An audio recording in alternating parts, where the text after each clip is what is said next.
Welcome to the podcast, or welcome back to the podcast. If you've been tuning in this whole time, thank you. If you just started, great. I'm Darnell Radford. This is In Series, Edinburgh edition. This podcast allows me to nerd out about a topic for a bunch of episodes, and then when I get tired, I just move on. So we're doing Edinburgh coverage, the 2026 Edinburgh Festival Fringe. From what I have been told, but this number either rises or lowers, it's somewhere around 3,700 productions we can choose from. Many different presenting organizations come together, and Edinburgh as an entire city's population goes up 3 times its normal population, which is so crazy. There's so much theater here, and it's hard to choose. So a lot of recommendations, a lot of sexy show titles, a lot of great graphics are really what trying to pull us in. But mostly it's word of mouth. If someone says there's a good show, then it gets added to people's list. So today we're here at Zoo Playground on the campus of the University of Edinburgh, and we're here to talk about 3 Times I Killed, a solo show by Andrea Coleman. Andrea, welcome to the podcast. Thank you so much for having me. I'm so excited that you're here and that you want to talk to me. That's great. Yeah. I mean, I read the description. I was like, law and theater have a lot of connections. And so one of the questions, you're from New York, correct? I live in New York. You I'm live from in New Virginia. York. Okay, Originally. Virginia. Yeah. And so when did you move to New York? I moved to New York about 21 years ago. Okay. And I'm still a Virginia girl and always will be. Great. Plus, I do think that New Yorkers are very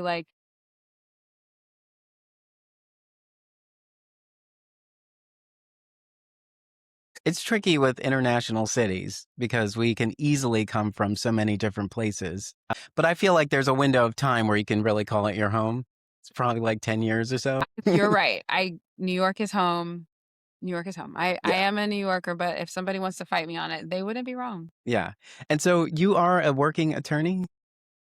A licensed attorney. I practiced for 17 years and then I quit my job at the firm about 2 years ago. So Okay. I'm still licensed in New York, but I'm not currently practicing. But you are an artist, performer in New York. Yes. Do you have Law and Order credit? Like, have I been on the show Law Yes. and Order? No, I would love that. Do you know how I can get on the show? I feel like every actor who lives in New York has been on Law and Order. That is not true. The ones who are like famous have, but Mm-hmm. it's really hard to get on that show. I mean, you would think it's not, but I've never even come close to getting on the show. Olivia Benson, who, if you know something, I know her real name is Mariska. Maybe I should start by calling her by her real name and not her character name, and I can get on the show. But no, I would love to be on that show, but I'm not. I'm sure her ears prick up when her character name is called I'm having lunch. You don't mind. Jeez. Right, Batman signal. Okay, so you create this solo show, 3 Times I Killed, Mhm. and you're looking back at your career and finding this through line.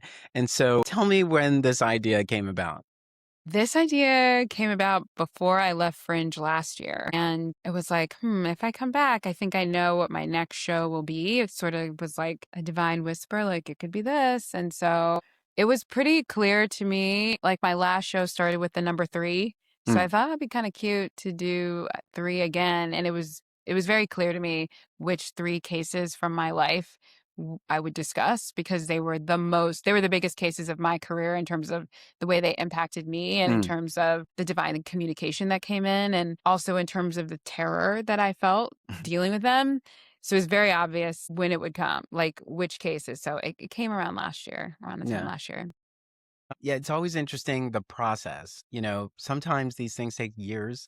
And you could argue that this did take years because you had to live that life before you could make sense of it, Yeah. enough to put it in a show so that we walk out with something. Right. But what was the significance about these cases as you were thinking about this?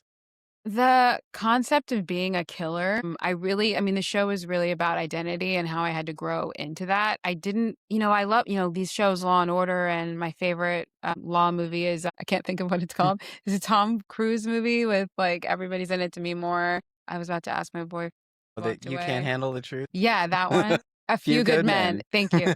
So like, I feel like the people on those shows, well put together. They never go to the bathroom. They are never crying in a bathroom stall. And like for me being a lawyer, I was like scared a lot. A lot of it's fun because a lot of being an attorney is very much like being an actor. you hurry up to get to the set and then you don't do anything for several hours. So that's what it's like being a lawyer a lot of time. Like you get to court by 9:30, but then the judge doesn't hear your case till 11:30 or noon, or then they have lunch and they don't even hear your case till 2 p.m. I picked these cases because they were the most significant to me on an emotional level. And I didn't want to be killer because it required me to let go of my upbringing and let go of being like Southern and sweet. And I had to kind of let this other part of me come out in order for me to be successful and in order for me to be true to who I was. And I didn't always want to do that. I wanted to take the quote unquote easy way out. I wanted to I don't want to be confrontational. I don't want to have people be upset with me. And it's really scary being yourself. So it was very clear to me that these were the moments and these were the cases where I really stepped into who I was. So that's why I picked these cases. And I looking back on it, I never want to relive those moments. Even knowing that I will win, if I had to go back and redo, I'd be like, don't do it. I mean, not don't do it, but like, I don't want to do it. Like I say that in the show, like, please don't make me do this. Like that's how it felt every moment. You do make a mention in there. I'm paraphrasing because I've thought about this too, and it's been said in so many different ways. But like the things that make you the most anxious, the most vulnerable, that's the right direction that you're supposed to move into. And so if you are afraid of that, you have to keep reminding yourself it's because that's the path. Yeah. And you can decide not to do it now, but it's going to continue to make you nervous because it is the path. It's like whenever you're ready, you know, we're going to get through this. Because we're still sitting here, you know, the path is still sitting here. So like nothing has happened yet. At some point, we have to build that courage. To walk through that door. Yeah. Yeah. And it feels like there's a part in the show where I'm thinking like how can, you know, when I kind of basically had to be pushed to the bus stop. Yeah. And I'm like, how can you do this to me? Like, how do you make someone, if you love somebody, why do you make someone do something terrible? You know? And the terrible thing is just like being a badass. I'm like, no, thanks. I don't want to do that. There has to be someone in your corner who can see all of those roadblocks that you put up. And I put up. They have to have no patience for them. That's true. You have to say, I can't, we won't do this. You're going. You're already dressed. It's too late now. The bus is right here. That's absolutely true. Bye. We're leaving. Yes. We all need that. It's so funny. As much as you have to really believe in yourself, you have to surround yourself around the right people too, because they will remind you to believe in yourself. And so even though it is all in you, we still need that company around to help us do it. Yeah. Yes. Yeah. Left to my own devices, I will sabotage. No question. So you bring up divine connection in this piece. And I thought that was pretty awesome because often when I'm in a rush, I think since 10th grade, since I was 10, I have never walked out of the house with everything I've needed. I always have to turn around and get something else. Or I've definitely stood in a room saying, I know they're in here. And something says to me, that box over there looks interesting. And you're like, it can't be in there. It can't be in there. And you look everywhere else. And then you're like, I keep drawing to that box. And you go in that box and it is there. It's like, how is it in there? Like I had a vague bit of knowledge that's like, I think it's over there. And so that when you said divine connection, I was thinking about that. It's like, there's so many moments where something just pops in your brain and you're like, what is this? How do I define it? So you call it that, but that was just in the professional you. This divine connection, how often does it show up in your life? Divine communication shows, it shows up like randomly. It does, and I feel like sometimes more than I would like, because I kind of just want to do me. And sometimes I'm like, leave me alone. Like I just want to do, I don't want to hear this right now. But I found that in a professional setting, it would show up when I was terrified, like in court or on trial. And then in my personal life, it's more of like it's a little gentler in my personal life, but not always. Sometimes it's a little more like poke. But I would say like multiple times a week, sometimes a few times a day, like just a little something of like, you know, and sometimes it just comes in like intuitively. In the show, it's very direct because in court, it's a little more like, do this, say that. And I'm like, woo! Whereas in life, it's a little, like you're saying, like a feeling. I'm like, if it's like one time when I was little, I was like 7. My mom and I were visiting, I think maybe my old hairdresser's house. And she was like, I'm selling the house. And, it's like grown folks conversation. I wasn't even really in the conversation. And then I just got this feeling. I'm like, my aunt is going to buy this house. And I'm like, so weird.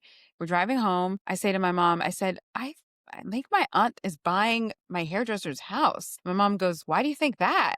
And I don't know if I told her why I thought it. I'm like, it's just a feeling I have. And my aunt bought that house. And I'm Wow. like, why do it's grown folks business. Like certainly wasn't privy to the fact that my aunt maybe I knew my aunt was trying to buy. It's just like, why would I know that? Like those two people, I didn't even know knew each other. Anyway, it was just like, sometimes I just know things that I really have no reason to know. And it's not like life-changing, like I'm going to get the numbers for the lottery kind of thing. But it's just little things where I'm like, I shouldn't really know that. And in my own personal life, it'll be like sometimes like what to wear or like what to say or to pause. Like, don't do this right now. Don't say this right now. Or, you need to do da da da.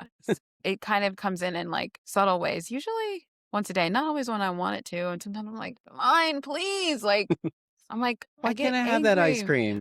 I Or need that like, ice cream. I just missed the bus. I'm like, why did you have me miss the bus? Like, so now what am I supposed to do? It's like, it's very active. Whenever anything goes badly, I'm yelling at the divine kind of in my head about it. Or if no one's around, I'll explicitly like, why did you do that? And I'll just get a feeling like actually sitting at this table last year, I saw a woman who had hair that looked like my man's mom's hair. And I thought to myself, because my man's mom had stopped dyeing her hair and the color was really beautiful. And so we were remarking to her one day, like, your hair looks fantastic. Did you just get your hair done? She's like, actually, I stopped dyeing my hair and that's why it looks like this. And so this woman here in Edinburgh, I was like, I wonder if she stopped dyeing her hair. Like, it was just like, maybe she stopped dyeing her hair. And so it was kind of like this communication, like, go talk to her. And I'm like, a stranger about her hair because, all the reasons to say no.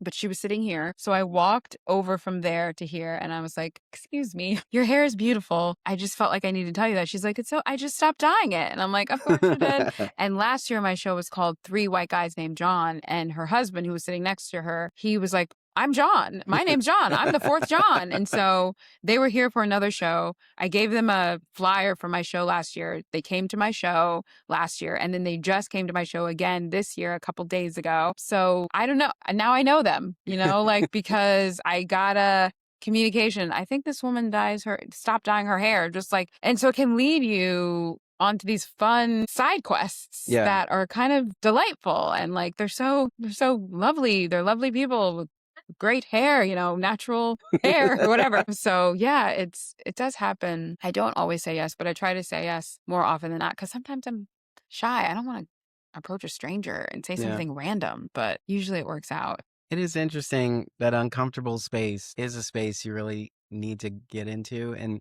it's a wonder why we know that, but we also we can't like trick our brain ahead of time to be like, we know that's the right course. Like, let's just not feel like this and move on instead. Yeah. What's interesting about your first case is that I was in a similar situation where there was a vehicle, it was a company vehicle, it was a plumber who was switching lanes somewhat aggressively and we all stopped and he stopped short. And so he rear-ended me. And I don't think like we didn't have a court case. It was like, it's totaled. Here's some money. It was like, there's guilt here completely. So when I thought about that, I was like, oh, wow, just the interesting specifics about that. And the other case about the player who was in the car that barely had anything, it's just like, come on. I know. But you have to prove it. You have to prove it. And it's challenging because sometimes you want to take the easy way out or the way that everyone's telling you is like, like the case with the rear end. My client was like, listen, I know that I rear-ended him. So if you don't want to fight it, and I'm like, you're being so nice about it. But I'm like, but it wasn't your fault. Yeah. And even my boss was like, we rear-ended, it's fine. And, it would have been easier not to fight it. It's always seems easier, but then it would have been this like thing on the back of my head. And then I was so nervous with that with the baseball player. I was like, because we did rear end the person. And so at that point, then anything that happens to him, presumably we have to pay for. But it's like, but it's not fair. It's not right. I think the good thing with a jury trial, the jurors decide. They're Brooklyn jurors. They've seen everything and they decide. I'm just presenting them. Here's my view of it. And you decide if you agree or you don't. We'll see how it goes. So I remember it was a Wednesday. I remember what I was wearing. I was actually wearing a red dress. In the show, I'm wearing a red jacket, but it's not, you can't change into and out of a dress as easily, but I still have the dress. And I remember, I was a wreck. I went to the bathroom so many times in that case. I didn't even put all the times into the show because it would have become a different kind of show. That nervous bathroom break. I'm sure every actor understands that at the 5-minute call. It's just like, listen, is anyone in there? Because we even do that as audience members. They're like, I really should go. I think I should go. If I don't go, I'm going to worry about it for the next 45 minutes. And then you go and you're like, it was nothing. It was nothing. I was just all in my head about it. Right. Or it was definitely something. Like the judge was like, I think he wasn't expecting those kind of questions. He was like, is there anything? I was like, can I go to the bathroom? And like the jury was still in there. He was like, you don't have to. Ask. And I was like, okay, I'm going to the bathroom then. And because it's stressful for me anyway. So let me ask you this. So theater is our profession. So, we consume theater like it's water. We choose live theater over primetime TV, over like our on-demand queue and so on. But as an attorney, are you seeking out law as entertainment? I do. And is it research as well? It's not completely real, but it's based on there's a lot of consultants that come from the legal world who make sure that, what they're talking about does have some, legitimate, backing. I do, but the night before a trial, I do not watch. Get in your head about it. Because I'm already a mess and I'm comparing myself to Tom Cruise and my favorite. But afterwards, if I'm about to do something scary, I'll watch the fight scene between Lucy Liu and Uma Thurman in the first Kill Bill. I would watch that. Or sometimes I watch the end of Karate Kid. Okay.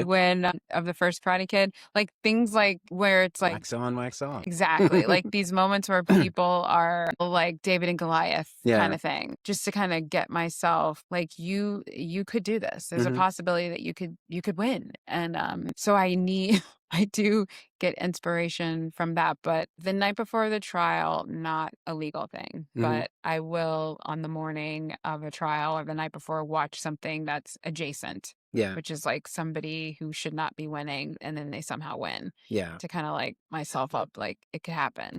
Do you think that divine moment could also be your logic brain stepping in saying like, okay, your emotions are driving right now because of your concern and everything? Let me just step in here real quick to remind you of who you are, to say like, you can skim through this and you will find what you need to look for. It's not logic. No. Because logic is about things you already know. So it can't be logic because the things that are, in my impression, like magical and forward thinking are, I think, based on emotion. Like your head tells you what you already know. And so logic is like, whereas like your emotions and like that intuitive thing is about the new idea. So like, for example, like I said, I had literally never heard another lawyer ask a judge to look at their own papers. I'm like, there's no logical way that I would have known that's something that could happen. I thought I might get found in contempt of court. Like I might get kicked out of this courtroom. So that definitely could not be logic because I didn't know that was a thing. And honestly, since then, I have also never seen a lawyer do that. Maybe once in a 17-year career. Once after that, I saw someone do it. And I'm like, so there's that. And then I think, again, the new idea is to like stretch and like try something. So I don't think it's logic, but I'm not going to say I'm very skilled. I'm extremely skilled. I'm a very good listener. I'm very savvy. I know how to behave in front of a courtroom. I know how to ask a question. I know when someone hasn't answered the question that I've asked them. I'm extremely good and extremely skilled. But the divine communication and in the intuition, that makes me a killer. And so in combination, I'm unbeatable. And that I know. But I have to be willing to do the thing that's not logical. Yeah. in order to do that sometimes. So, but everybody calls it different things. Like I really would like people to watch the show and be encouraged to do the illogical thing, to Mm. follow their gut, their intuition, whatever they want to call it. A judge actually that I met at my show yesterday, two judges came to my show, like two English judges. They didn't know each other. She was like, I call it the Holy Ghost. And I was like, well, call it the Holy Ghost, Your Honor. You can call it whatever you want. But like, because I think that's the thing that will lead people to the place that's going to be to the highest good of everyone. And I count myself as somebody who doesn't always listen. And I feel like when I do listen, it's better for everybody. And so I want people to feel encouraged, like, take the chance, take the risk to try something. Because Lamont in my story, he was a friend. He's still a friend. Like when he told me that I was going to humiliate myself, I was like, oh no, like even Lamont. I mean, of course we're opposing, but he's never lied to me before. I Yeah. trust him. I trusted him. I still do. Like he's the kind of attorney I would sign a blank order and give it to him because trusting that he would not, because sometimes you have to cover multiple courtrooms. I would trust that I'll sign it. He's not going to put anything in there that's inappropriate. And I'll trust that he's going to do the right thing. So when he told me I was going to lose, I'm like, he's right. So nobody in my life that I trusted and relied on, including my colleagues, thought it was the logical thing to do. Even my client was fine with it. So there's something else, I think, that drives us to do the thing that's kind of like crazy. That's harder. That's more work. Yeah. Because for that case, my client had to come in and testify. He was willing to do that, but that adds on time because we have to schedule around his work schedule. And then I have to prepare him for me to give a direct examination of him. And then I have to prepare him to be cross-examined by another lawyer. Like, it's just more work. It's like the thing that nobody thinks you need to do is like requiring all this extra stuff. It worked. It makes a better story, but sometimes I don't want to be in a good story. I just want to be left alone. But whatever. In these cases, I did the risky thing. So there's so much theatricality in law. And so do you rehearse for these cases? And if so, what does the rehearsal look like? I write down the questions I'm going to ask. And I write down, so there's a script in a way, the script of like the questions, and then I'm prepared for any answer. Like if I think they might lie or say something different than was in their deposition transcript, then I have the page of the transcript to use to say, well, on this day you said this and now you're saying this. So I'm kind of prepared in that respect. So there's a script. And then I think probably early in my career, I would write out my entire opening statement and closing statement. Now, whatever. Later in my career, there were like bullet points, but I didn't. So I rehearsed by writing down the questions, but I didn't really how I was going to say it or like a dramatic arm or anything like that because exactly there's too much going on. And also I don't think that would be helpful because the judge, well, not the judge, the judge doesn't matter as much because they're not making the decision, but the jury matters and they can sense when something's false. And there's so many things that happen in a courtroom that kind of change the vibe. But I think I'm lucky because I've been a performer since I was in like junior high. I have improv training and improv, did improv in college and I've been on stage so much. So because of that, I think a lot of this stuff like kind of comes naturally and I can depending on the vibe, sometimes I have in the past kind of like looked at the jury like, come on. And they're like, I'm like, so, but like, that's not rehearsed. It's sort of depending. And I don't always know the opposing attorney. So I don't know what that person's going to be like. I was going to say it's usually a he.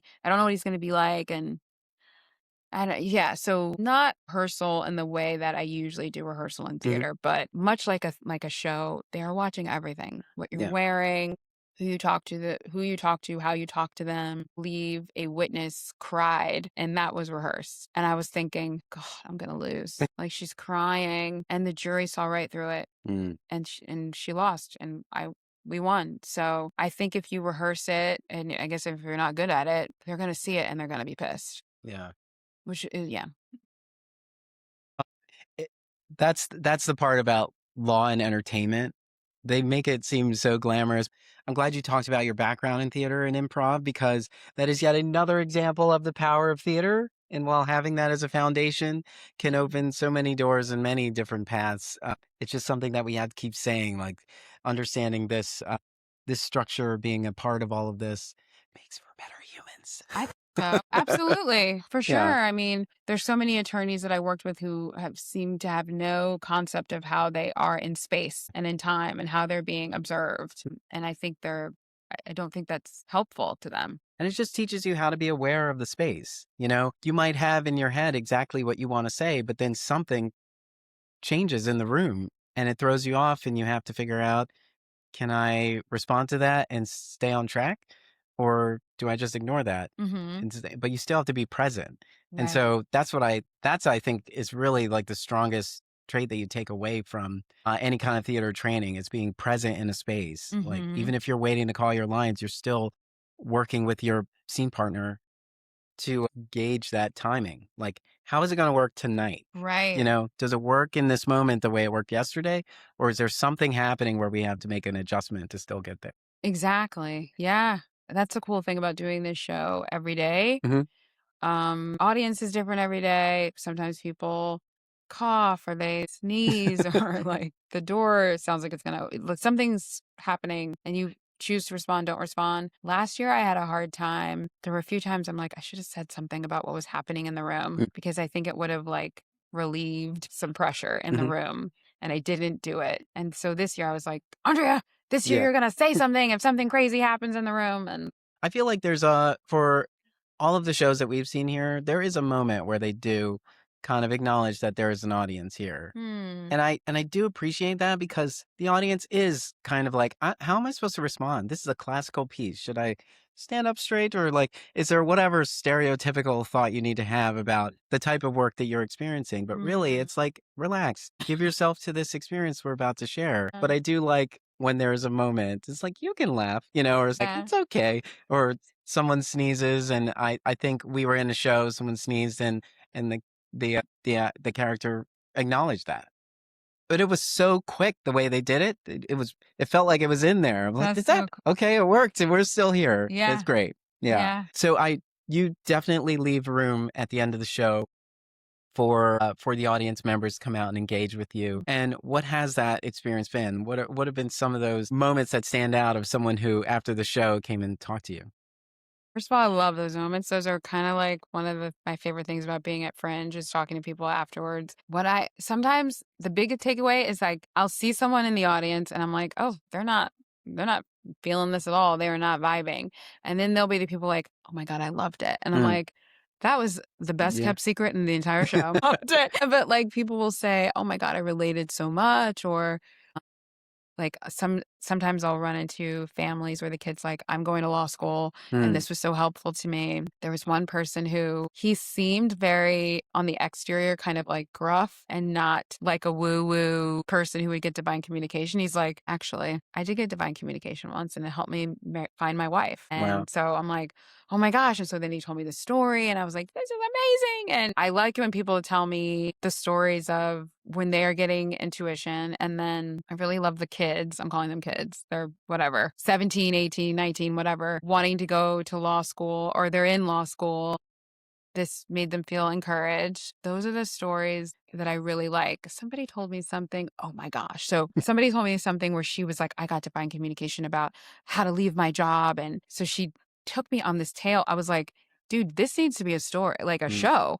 And she said her job had offered her like a severance amount and she got divine communication to ask for more. And she was like, my gosh. So she's like on the phone with them being like, like afraid, but then she's like, I want more. And I'm like, this is yeah. fantastic. Like, and she was this wee thing. I mean, we're probably the same height, but whatever. It just felt like the Davids winning kind of Yeah. vibe, like asking for the thing you're not supposed to ask for and how people can relate. Like she was like, I was also so scared and I Hmm. was like crying and but she did it anyway. And yeah, I love stories like that. And we've been guided. We've been given sort of advice for that too. It's like, they're gonna, a choice like that, they're gonna lowball you because they can, and they think you just accept it. And most people will, Yeah. but they are actually prepared with a little wiggle room. They just want to see, if they can get it for less. It's just like anything, but Yeah. like everybody doesn't think about it right away. Or sometimes you hear a number and you're like, I'm okay with that. That's, It works out for you. yeah. Um, But some people, and some people don't have savvy people in their mhm, corner, like to tell them, oh, they're prepared for this. Like you know this, yeah. but she didn't.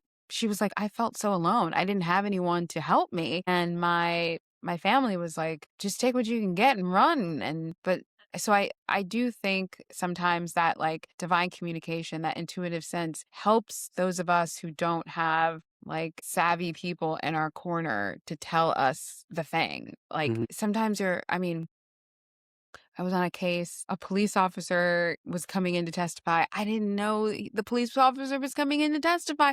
And I'm like, what's he doing here? And the opposing attorney was like, he was on the witness list. And I'm like, no, he wasn't. And then I'm like, God, he No, was. he And I was. was like, I'm going to the ladies' room, and then I go to the bathroom, and then I call a colleague from the bathroom stall who is more experienced than me, and I was like, Michael John Gay. His name is Michael. I'm like, Michael John Gay. They brought in the police officer. What do I do? And like, of course, the service isn't like, very good. He's like telling me, trying to give me ideas for ways to get him disqualified somehow, and it's breaking up, and I'm like, okay, and I'm like taking the notes, and I get out of the bathroom, and then I try to get him disqualified, and the judge is like, counselor, I'm letting him testify. And I was like, Ugh. I cross-examined him. He remembered nothing. So he Mm. didn't hurt me, and he didn't help the other person either. And I was like, oh God. But like, I'm just saying, sometimes we're not going to be able to get a colleague on the phone in the bathroom, and you just have to kind of rely on like your own intuition. And yeah. And that's the pilot for your upcoming legal drama, Killer, with the E as a 3, right? I love that. And you get anxious, there's a moment, and you're like, excuse me, I need to use the ladies. And that becomes your calling. Killer has to use the ladies. That means she's coming back to slay. I love it. I do want to turn this into Marketing. I Yeah. love it. I do want to turn this into a television show. Because I have a screenwriting background, and Mhm. so I would love for it to be a TV show. That So would we'll be see. great. I was also thinking if you bring 3 white guys named John back, you have to spell John to promote it in Philly. That's hysterical. See? I love it. I love it. Maybe that would have helped me get more butts in the seats when we did it in Philly. So, you still have more time here for 3 Times It Killed. Are you out on the Royal Mile? Are you promoting your own show, or This is a how are fantastic people question. finding you? So I did stand up in New York, and when I did stand up in New York, I did something called barking, which is Mhm. basically like flyering, and it didn't suit me. It was challenging. I did it a number of times in New York City, so I knew when I came here, I was like, I'm not doing it, because last year's show was a very emotional show, and I was like, I can't have people being mean to me before I have to be vulnerable on stage. This year, I felt I'm vulnerable in the show. I was like a little more open to it, so I did flyer one day for a solid 15 minutes. And I did get handed out a few flyers, but I'm more like walking in like we went to a restaurant the other day, and my man overheard that they were looking for a show, and then he told me, and I was like, okay. So I got up from my table and went over to their table, and I Yeah. gave him a flyer. Or I'm willing to give people flyers out in the world, or I'll start talking to people, and they'll say, why are you here? And I'm like, oh yeah, and not just to talk about your hair, but I do have a show. And so Can I touch it? it would be fun to say that. So I give out flyers that way, but I don't flyer personally. We have hired some like college kids to flyer a Mhm. few times, but mostly it's through word of mouth. And I do advertise on social media, but I don't know if any of those people are coming from that. I do Mhm. ask people like, how did you hear about the show? And most of them say, oh, we saw your posters. So Mhm. we do have posters up. It's neat. We have posters up, word of mouth. And then I guess occasionally the people I meet, and then people from last year. Yeah. And last year was also, I didn't flyer. So last year, I don't know. Last year was like word of mouth. It was a Mm. lot of word of mouth. And there was a hairdresser last year and this year, the same hairdresser. She's so sweet. She told all of her clients to come see my show. And surprisingly, I would ask people, how'd you hear about a show? Oh, my hairdresser told me to come. So here I am. So we rely a lot on word of mouth. That's an example. One of the things I always bring up is that there are many ways to approach the work. You could just come through the front door, or there's a window that's open, maybe the attic or the cellar. There's so many ways to enter in. And so hairdresser resonated with folks. And it was like, oh, the show has a great mention about hairdressers. There's a whole segment. It's really cool. Actually, it's in 3 parts and it says this. You just have to go. You know, Right, they right. like, this is something about hairdresser. And then you hear that part and you're like, oh, yeah. I love Okay. it. I love It's Yeah. interesting what people hold on to. Yeah. And there's so much here. You know, I was saying, like, if you're staying near a zoo playground, perhaps you just park here. There's enough shows to really choose from in each venue. Yeah. But everybody's trying to be, you know, as flexible and wide ranging as he can be. So you're just like, I'm going to pull a little from here, a little from there. Yeah. I will say that your postcard, it gets right to the point, you know?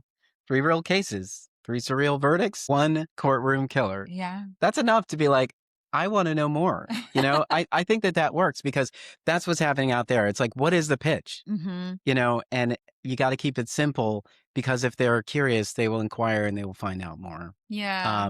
But I will say that Fringe has done a really great job with the website and the mobile app to like get people in. Like you can click nearby and see what's currently happening in your area. I'm standing here and it's like, this is going on in 20 minutes. That's And so great. that's been really great, but it is interesting to figure out how people find their way into show, but it is word of mouth, which also says all this marketing that we're spending money on, I don't know if it's ever valid, if it's really about word of mouth.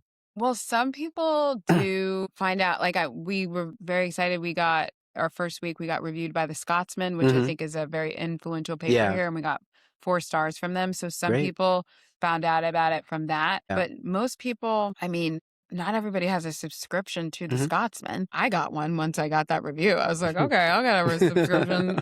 But I don't think everyone is like, even at me trying to find other reviews and like I'm Googling myself, I'm like, are there other reviews? And there are, but Yeah. you really have to like look for them. So I think I think the posters like visually. And then my friends who've sold out multiple shows, they're just very good at flyering, I think. And they have a very interesting costume. Like, Yeah. and they're playing a musical instrument. I'm just like a black suit with a red jacket. And then if it's cold, you can't even see the jacket. So I usually, in the times I have flyered, I'd say, what did I say? I'm like, do you like courtroom drama? And some people say no. And I'm like, good. but some people say yes. And I'm like, well, there you go. Yeah. So I think you just have to do things in the way that makes sense for you. Because I'm not hey, everybody. That wouldn't work for me. But some people it works for. Yeah. But I'm glad the website's helpful. Yeah. I mean, that's not how I guess it is how I found it. I searched theater in general. Okay. And then I was looking for show titles that would pull me in. And it was, I kid you not, it was one of the first that I put on my favorites list. And I was like, I got to find a spot for this. And then I had to come here and get my bearings to figure out where things were in relation to try to line them up that way. So even though we can prep ahead of time, you know, it's hard.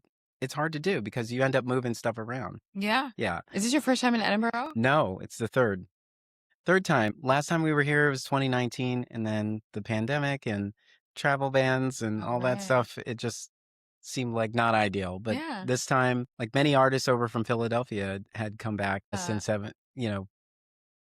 since 2019 was the last time they were here too. So it was just kind of like and it does feel right. There's a couple of things that are a little different. We're like, oh, there was a place there. It's not there anymore. It's something different. And it's like, oh, we used to go over here to do that and just those things. But in general, the festival just feels the way it always felt, you know. And the weather's been showing up, you know, more often than not. However, that torrential rain, I'm so glad we were in a show. However, the show was under a tent and it was very loud. And so they soldiered through it. And we were just like, we're just going to miss this scene. But it worked out. Yeah. Okay. Everyone, the production is called 3 Times I Killed, a solo show by Andrea Coleman. If you are here at the Fringe, it's at Zoo Playground throughout the festival at 2:00. Is there any day where you're not in? Is it like Tuesday or something? Not any. Yeah, so you're here.